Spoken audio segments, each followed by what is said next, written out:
ଶ୍ରୀ ଜଗନ୍ନାଥ ସଂସ୍କୃତି ପ୍ରଚାର ସଂସ୍ଥାନ। ଲବଣିଖିଆ ମଥୁରାହାଟ ଜୁର ପ୍ରସ୍ତାବ।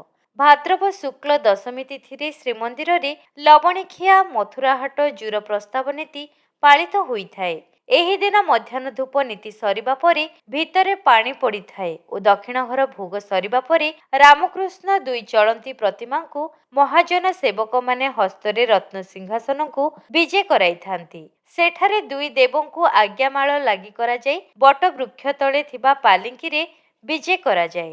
ଏହାପରେ ବିମାନବଡ଼ୁମାନେ ପାଲିଙ୍କିକୁ କୁଣ୍ଢାଇବେଣ୍ଟ ସାହିରେ ଥିବା ଲବଣିଖିଆଠାକୁ ବିଜେ କରାନ୍ତି।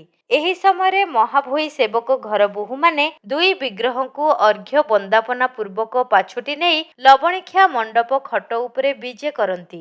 ମହାଭୋଇଙ୍କ ପ୍ରଦତ୍ତ ସର ଲବଣୀ ଭୋଗ ହେବା ପରେ ବୋହୂମାନେ ବନ୍ଦାପନା କରନ୍ତି ଓ ଶୀତଳ ଭୋଗ ବାଢ଼ି ଭିତରଛ ମହାପାତ୍ର ସେବକଙ୍କ ଦ୍ୱାରା ବନ୍ଦାପନା ହୋଇଥାଏ। ଏହାପରେ ଦୁଇ ଚଳନ୍ତି ପ୍ରତିମା ପାଲିଙ୍କିକୁ ବିଜେ ହୋଇ ଜଗନ୍ନାଥ ବଲ୍ଲଭ ମଠ ସାମ୍ନା ମହାଖଳାଠାରେ ଅକ୍ରୂର ପ୍ରସ୍ତାବ ନୀତି ହୋଇଥାଏ। ତତ୍ପରେ ଅଳ୍ପ ବାଟ ବିଜେ ପରେ ରଜକ ପ୍ରସ୍ତାବ, ଧନୁଘର ପ୍ରସ୍ତାବ ଓ ମଲ୍ଲଯୁଦ୍ଧ ପ୍ରସ୍ତାବ ହୋଇଥାଏ। ଶ୍ରୀନଅର ସାମ୍ନାରେ ଠାକୁରମାନେ ପହଞ୍ଚିବା ପରେ ସେଠାରେ ଘଟୁଆରୀ କୁବୁଜା ବେଶ ସାଜି ଡାଲାରେ ଖଇର ଗୁଆ ଆଣି ଭୋଗ କରନ୍ତି। ପୂଜାପଣ୍ଡା ଶୀତଳ ଭୋଗ ମଣୋହି କରିବା ପରେ ରକ୍ଷକ ପ୍ରସ୍ତାବ ଓ ମଥୁରା ହାଟ ଜୁର ପ୍ରସ୍ତାବ ଅନୁଷ୍ଠିତ ହୋଇଥାଏ। ଏଠାରୁ ସିଂହଦ୍ୱାର ପାର୍ଶ୍ୱସ୍ଥ ଏକ ସ୍ଥାନରେ କାଷ୍ଠ ନିର୍ମିତ ସିଂହାସନ ଉପରେ ପାଲିଙ୍କି ସହିତ ବିଜେ କରିବା ପରେ କୁବଳୟା ରଜ ପ୍ରସ୍ତାବ, କଂସବଧ ପ୍ରସ୍ତାବ ହୁଏ।